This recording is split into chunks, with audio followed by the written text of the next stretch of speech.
Hello and good morning, my dear students. Before going to start the video, I will tell you some notification that while you are seeing this video, okay, you have to see this video in highest possible resolution. Whenever I am making the video, that maximum resolution what my video is getting is 480 pixel or 720 pixel. So if any of my video is available in 720 pixel, then definitely see in 720 pixel only. If it is available in 480 maximum, then see in the 480 only. Okay, below it don't see. Okay, if you see with higher resolution, then you are going to see the page visible, notes visible, otherwise they are blurred. Okay, so मेरे video देखते समय बेटा 480 या 720 pixel में ही देखना, वहाँ पे आपको इमेज क्लियर मिलेगा, अदरवाइज़ कैसे मिलेगा, ब्लर्ड मिलेगा. सो ब्लर्ड आप देखें ऐसा मुझे अच्छा नहीं लगता, राइट.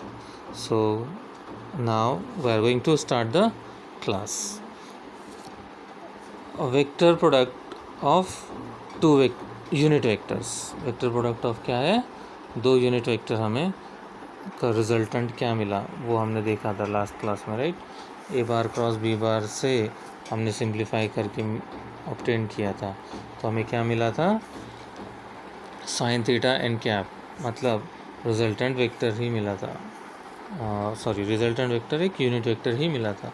तो जैसे यहाँ पे शोन है, यहाँ पे शोन है, यहाँ पे शोन है, राइट. क्या शोन है, I cap cross J cap is equals to K cap, है ना. Likewise then next point we seen, seventh point, that is vector product in terms of component. Component के form में A और B represented है like this, A X A Y A Z, B X B Y B Z, है ना. इस components के form में represented है, तो क्रॉस प्रोडक्ट का रिजल्टेंट क्या होगा, एक डिटर्मिनेंट होगा इस तरह से, राइट. 1 2 3 तीन रोज का डिटर्मिनेंट होगा, और उस डिटर्मिनेंट का सिंप्लीफिकेशन, उस डिटर्मिनेंट का सिंप्लीफिकेशन ये इक्वेशन से हम दे सकते हैं, राइट. देन और हम last but not the least and one of the important you say characteristics we seen that cross product का मैग्नीट्यूड अगर हम फाइंड आउट करते हैं, तो क्रॉस प्रोडक्ट का मैग्नीट्यूड एरिया ऑफ पैरेललोग्राम के बराबर होगा. तो देखिए यहाँ पे this is magnitude of the vector product that is equals to area of parallelogram. उसके फॉर्मूले से हमने शुरू किया था, राइट. और जो सिंप्लीफिकेशंस है यहाँ पे शोन है, ठीक है. Then now today we are going to see the next topic that next contains 3 terms. Okay, 3 terms possess करते हैं नेक्स्ट पोर्शंस में. तो पहला टर्म है ग्रेडियंट, यानी आपको क्या समझना है, ग्रेडियंट क्या है समझना है, और उससे रिलेटेड हम कुछ प्रॉब्लम्स पढ़ेंगे, ठीक है. देन उसके बाद हमें क्या समझना है, divergence. Okay, divergence, right.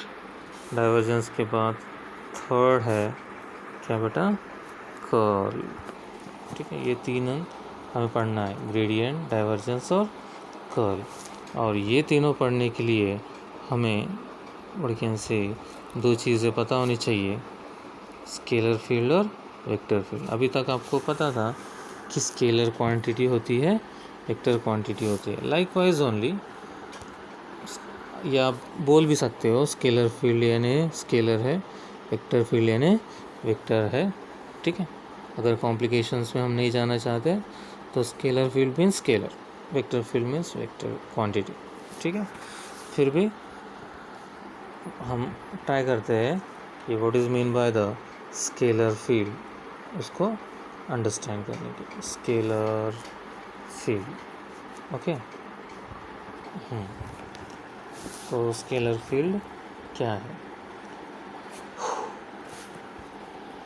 scalar field, a region in the space in which a scalar quantity is continuous. ऐसा रीजन जिसमें स्केलर क्वांटिटी कंटिन्यूस है और क्या है, सिंगल वैल्यूड है, राइट, कहाँ, at every point, then that field is called scalar field. Okay, and scalar field को हम जनरली कोई भी सिंबल ले सकते हैं, लेकिन फाई सिंबल से रिप्रेजेंट करते हैं. ठीक है, और स्केलर फील्ड को हम जिस वेरिएबल से रिप्रेजेंट कर रहे हैं, अगर वो वेरिएबल हम आर बार लेते हैं, सो फाई इज़ रिप्रेजेंटेड और scalar field is represented by this box. Okay, और ये आर यानी पोजीशन वेक्टर का वेरिएबल है ना, पोजीशन वेक्टर का वेरिएबल और पोजीशन वेरिएबल, राइट. अगर आर पोजीशन वेरिएबल है, ठीक है, जो एक्स वाई और जेड कोऑर्डिनेट्स पे डिपेंडेंट है, तो फाई को हम इस तरह से भी रिप्रेजेंट कर सकते हैं. Phi is equal phi of x comma y comma z equal to क्या, फाई ऑफ आर बार. ठीक है, बोथ आर सेम. ठीक है, एग्जाम्पल फॉर स्केलर फील्ड. अगर हम एक रॉड लेते हैं जिसको एक साइड से हम हीटिंग कर रहे हैं, then if you check the temperature, then temperature at every point is different. एक साइड से हीट कर रहे हैं, दूसरे साइड से नहीं. ठीक है ना, तो हर एक पॉइंट पे एक वैल्यू मिलेगी सिंगल, है ना, और वो डिफरेंट होगी, right. Then that field is called scalar field because temperature is a scalar quantity, right. This is the example what we seen. तो अब यहाँ पे मैं उसको थोड़ा सा रिकॉल करवाता हूँ, ठीक है, नोट से या बुक से. This is the text book. See here. So scalar field is a region in which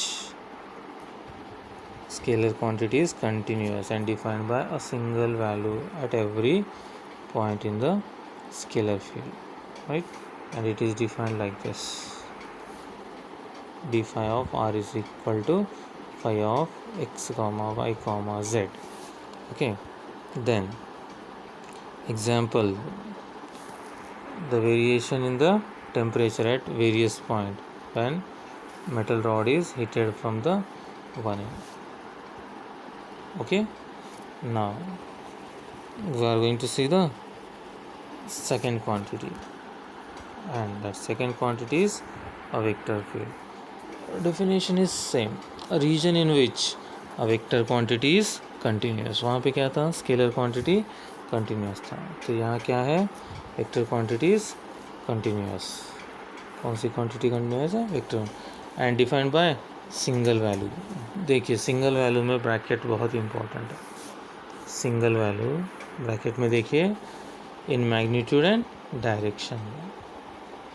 ठीक है, सो वहाँ पे जो भी आपको वैल्यू मिलेगी वेक्टर की, मैग्नीट्यूड और डायरेक्शन में सिंगल होगी दोनों में, तो ही, है ना, at every point in the at every point of the position variable is called vector field. Okay, and example is electric field. Example is what, electric field and gravitational field. Okay, see, if you see the electric field, the force experienced by, what experienced by, force experienced by a unit positive charge at any point gives the magnitude of the vector field, and the direction in which positive charge moves gives the direction of vector field. तो ये है vector field का example. क्या बेटा, force जो experience करेगा unit charge, वो होगा क्या, मैग्नीट्यूड उस वेक्टर फील्ड का, और जो डायरेक्शन में यूनिट पॉजिटिव चार्ज मूव करेगा वो होगा डायरेक्शन किसका, वेक्टर फील्ड का, ठीक है। और electric field is a vector field, तो आप याद रखो gravitational field is a vector field, right बेटा। देन और याद रखो temperature is a scalar field quantity and electric potential is a scalar field और स्केलर पोटेंशियल फील्ड, ठीक है बेटा। तो याद रखना स्केलर फील्ड क्या क्या है, टेम्परेचर फील्ड और पोटेंशियल फील्ड। वेक्टर फील्ड क्या है, इलेक्ट्रिक फील्ड और ग्रेविटेशनल फील्ड। तो देखिए एक बार अंडरलाइन कर देता हूँ, स्केलर फील्ड, टेम्परेचर फील्ड और पोटेंशियल फील्ड, ठीक है। और वेक्टर फील्ड क्या है, एक इलेक्ट्रिक फील्ड और दूसरा gravitational field. Okay okay, now we are coming towards our main point. That point is what? Gradient of a scalar field. What? Gradient of the scalar field. ठीक है, consider a point P, एक point P को consider करना है। ये देखिए यहाँ पे कंसिडर किया है, ठीक है, देख पा रहे हो ये वाला point. Consider a point P, then a point P consider किए having position vector like that r bar is equals to xi cap plus yj cap plus zk cap, okay. और उसको हम कैसे रिप्रेजेंट करते हैं, स्केलर फील्ड के form में, like this, okay. And that phi is continuous and differentiable of three independent space। वो तीनों डायरेक्शन में कंटिन्यूस है और डिफरेंशिएबल भी है। अगर वो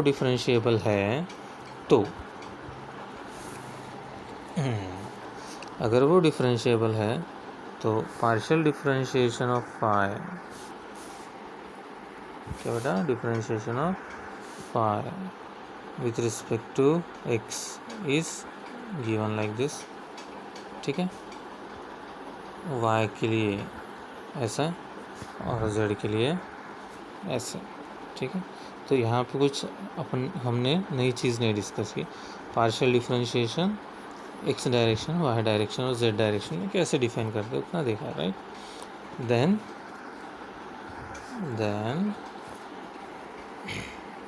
derivatives del phi by del x, del phi by del z, del phi by del y, ठीक है। मैं ऑर्डर चेंज हुआ है पर याद रखो। See we construct at every point in the space a vector. तो ये स्केलर फील्ड के पार्शियल डिफरेंशिएशन से हम हर एक पॉइंट पे किसके, वो स्केलर फील्ड के क्या बना सकते हैं, वेक्टर बना सकते हैं जिसके कंपोनेंट ये पार्शियल डिफरेंशिएशन है, okay. Then that vector made is called gradient, that vector made is called gradient। grad phi is equals to del phi by del x I cap plus del phi by del y j cap plus del phi by del z k cap, okay। from that what I am picking out is phi because it is common, वो common है इसलिए मैं उसको pick कर रहा हूँ, right बेटा।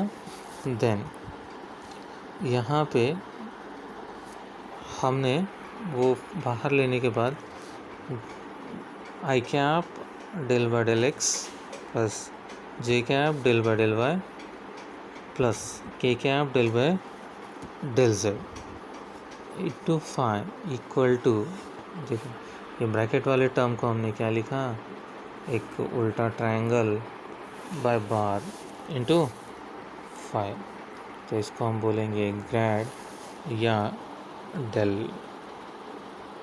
Okay, that is also del operator. It is a small del and it is a capital del, Greek letters. Okay, then del operator is called vector differential operator.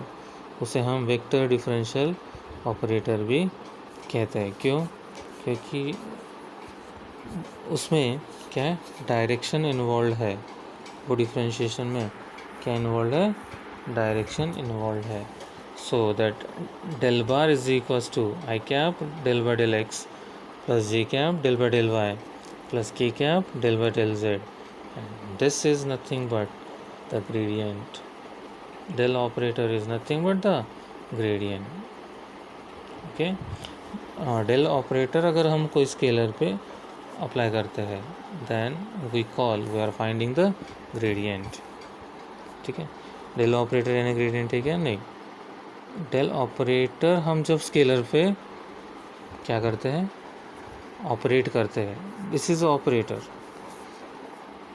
Del operator हम अगर क्या scalar पे operate करते हैं तो हम बोलेंगे gradient मिला, फाइंड किया. ठीक है, so I think you had understand the the concept of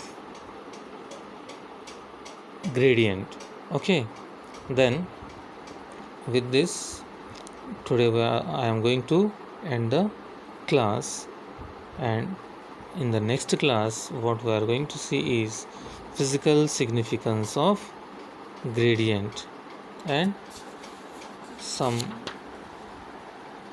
representations of gradient, like geometrical representation of gradient. Okay, so bye bye for now. We will meet again tomorrow.